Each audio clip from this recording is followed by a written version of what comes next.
Et moi, j'ai une question qui me titille, c'est quel jeune homme t'étais à l'époque? Oula. Quel jeune homme j'étais à l'époque. Il y a une phrase qui revenait très souvent. Cherche pas, c'est Guillaume, c'est que j'avais toujours des questions les plus tordues possibles et imaginables. J'ai passé ma vie, et d'ailleurs c'est toujours le cas, à me poser des questions que généralement personne se pose. Et ça arrivait assez spontanément, comme ça, dans une conversation. Si l'eau s'évapore à 100 degrés, comment se fait-il que quand je sors de la douche, l'eau s'évapore mais je suis pas ébouillanté? Tu vois, et ça typiquement, c'est le genre de truc, on dit, ouais, cherche pas, c'est Guillaume. Et d'ailleurs, par rapport à cette question, j'ai découvert à ce moment-là le principe de tension de surface. Petit à petit, en fait, ça m'amène à explorer et à découvrir des choses inattendues, inhabituelles. Tiens, d'ailleurs, je dois l'avoir en livre de chevet. Bah tiens, regarde, tu vois, il est ici, voilà, en livre de chevet. Mais qui mange les guêpes? Mais qui mange les guêpes? Ah oui, effectivement. Tu vois, et c'est plein de petites questions qu'on se pose jamais, et j'adore ça. Et j'ai toujours été comme ça. En fait, tout est interconnecté.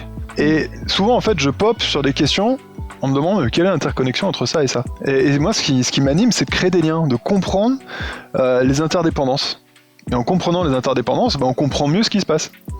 Quand je regarde un ciel, par exemple, là, pas de bol, j'habite du côté de Bordeaux, il fait pas très beau là. Je vois pas juste des nuages. Je vais essayer de comprendre la forme des nuages, le style des nuages. Pourquoi? Parce que le style de nuage va dépendre de la pression, de la température, des vents, et donc de la température qu'il fait, et donc de, tu vois, et tout est en lien comme ça en permanence. Et c'est ces liens-là, moi, qui m'animent.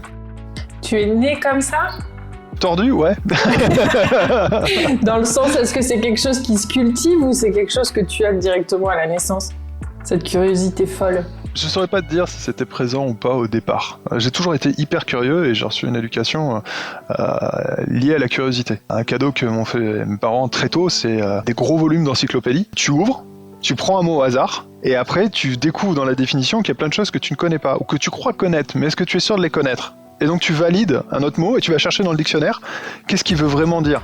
Et tu vois, et en fait je faisais des voyages encyclopédiques. Je passais d'un mot à un autre, d'un article à un autre, d'un truc que je connaissais pas à un autre. Il y a une grosse part du bain socio-éducatif qui m'anime et qui me donne envie, et ce qui fait que après naturellement tu le cultives, c'est pas une contrainte, c'est un plaisir.